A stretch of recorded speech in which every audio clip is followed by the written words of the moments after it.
welcome to A Transformed Life, where we explore how to reclaim your voice, rewrite your story, and rise with purpose. I'm Nikki Clarke, and today's topic is personal. Bullies aren't just in the playground. We often think of bullying as something that happens between children, but the truth is bullying matures, just like we do, and it can show up in our adult lives in complex and painful ways.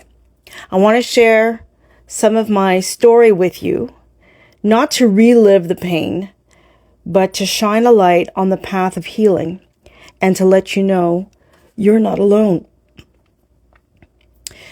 The first time I met a bully, I was just 4 years old when I experienced racism and violence for the first time.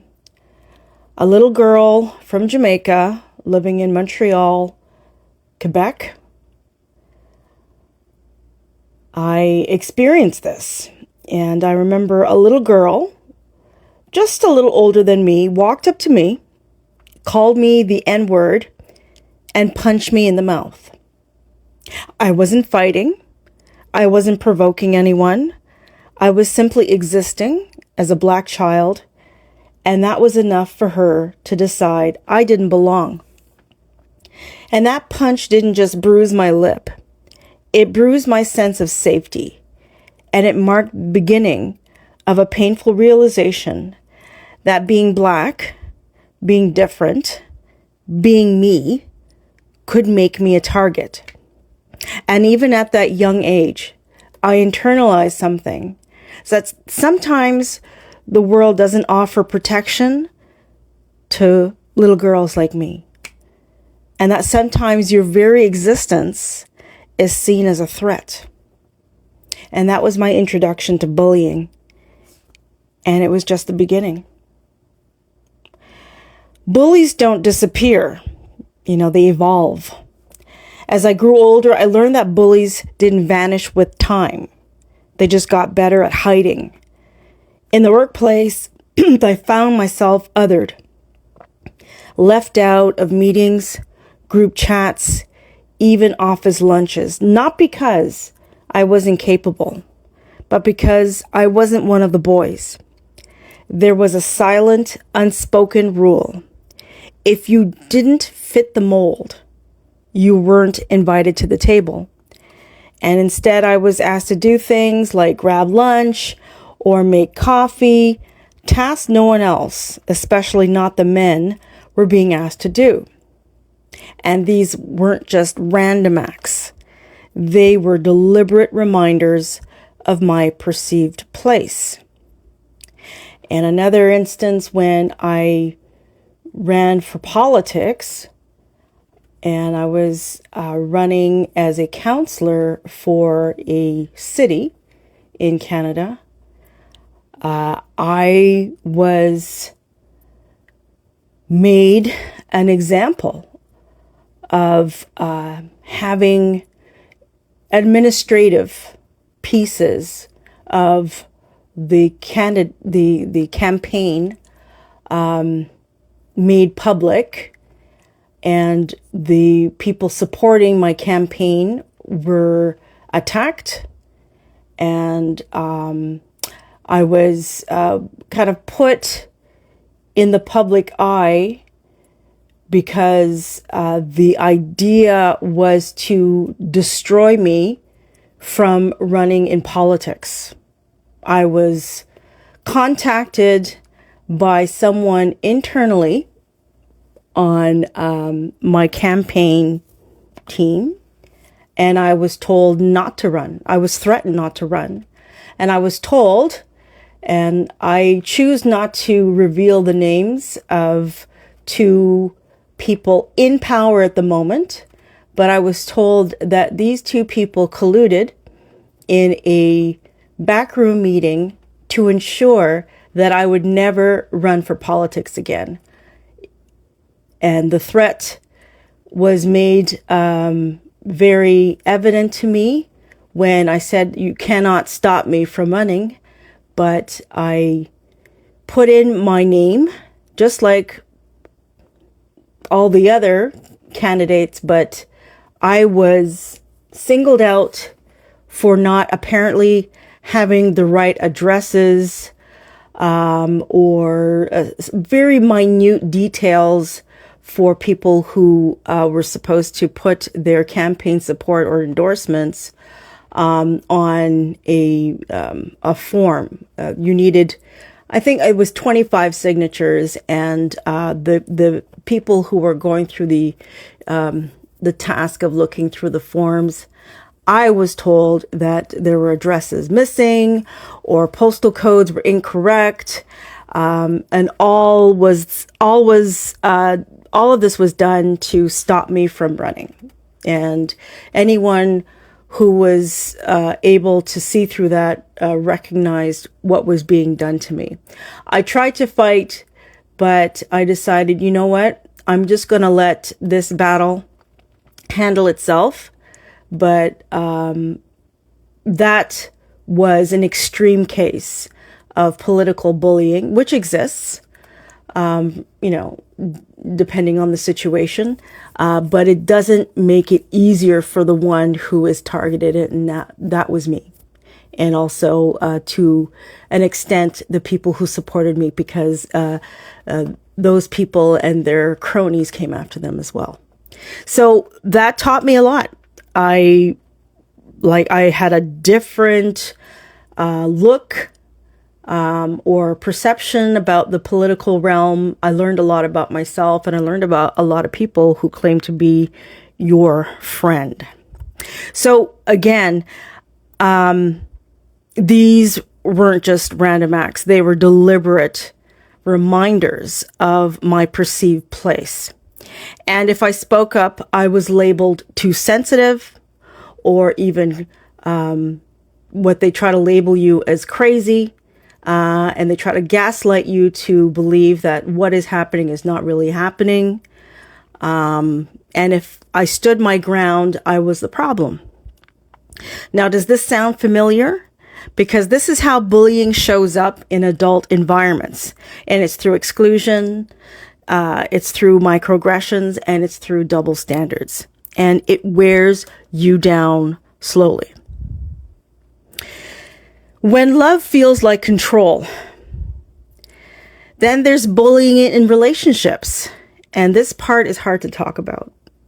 I was engaged once to someone I thought loved me, but his love came with strings attached. And he told me if I didn't lose weight, he would leave me. That if I didn't do things his way, I wasn't enough. I internalized that, and I worked hard to meet his expectations, and I tried to prove I was worthy.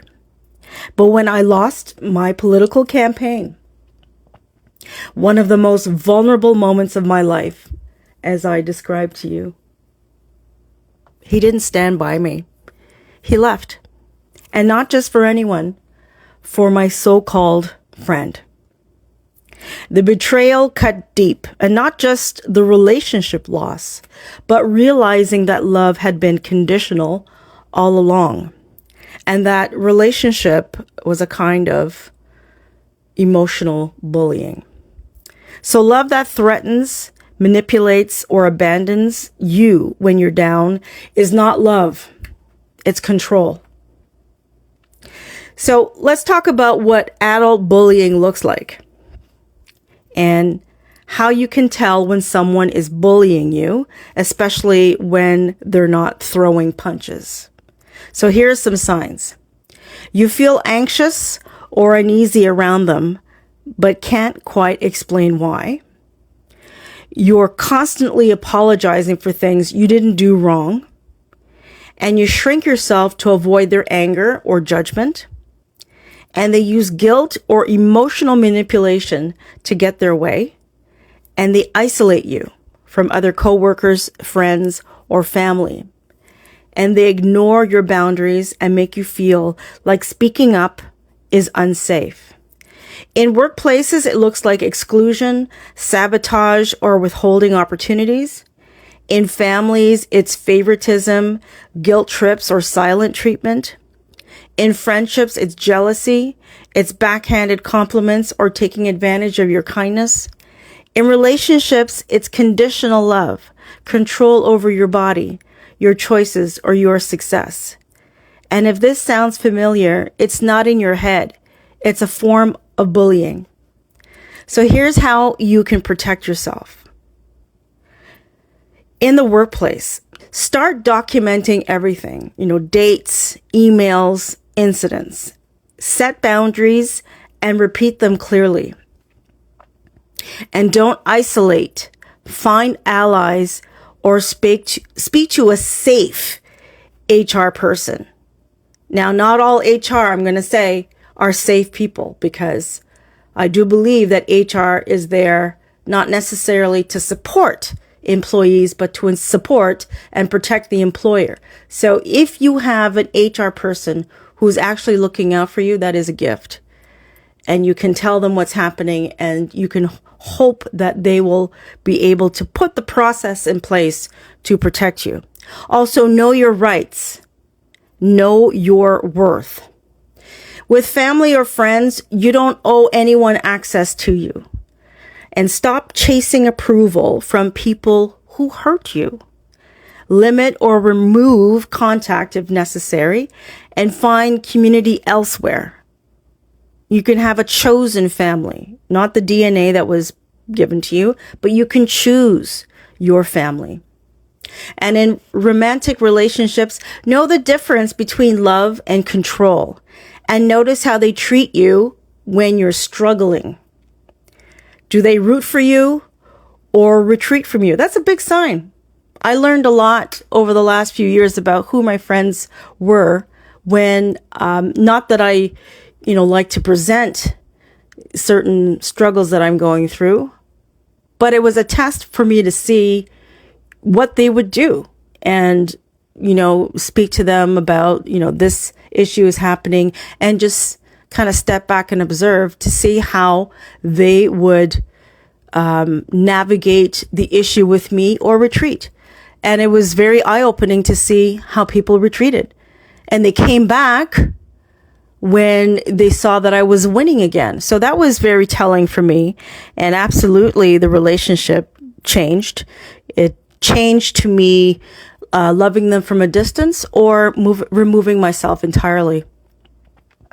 And that it was, done. That was done just to protect myself. And there's nothing wrong with protecting yourself.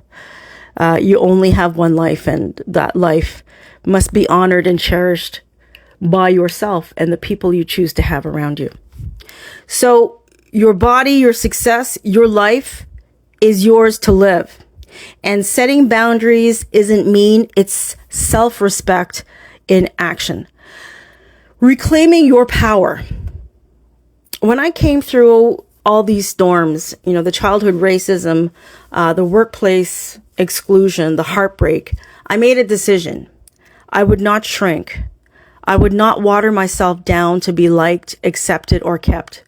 I would build that table that others refused to invite me to. And that's how the Nikki Clarke Show was born. That's why I created the Nikki Clarke Network. That's why I started my podcast. That's why I started writing my books. I stopped waiting for permission and gave myself freedom. And you can do that too. You don't have to carry the weight of someone else's brokenness. You don't have to stay in systems that bully you into silence. You can rise, you can create, and you can transform. So to the listener out there who's been bullied at work, in love, or at home, I see you. And more importantly, I believe you. You are not weak for walking away. You are not crazy for needing peace. You are not broken. You are brave. And every time you tell the truth, set a boundary, or protect your peace, you reclaim your life. Bullies thrive in silence. So speak up, walk out, build something new. You deserve a life where you don't have to apologize for existing. Thank you for being with me today. And if this episode moved you, share it with someone else who needs to hear it. And follow me on Instagram at Nikki Clarke Network. You can visit my website, NikkiClarkeNetwork.com, for more inspiration and tools to help you transform your life. Until next time, remember, you can care, but you don't have to carry. You are worthy. You are powerful. You are transformed.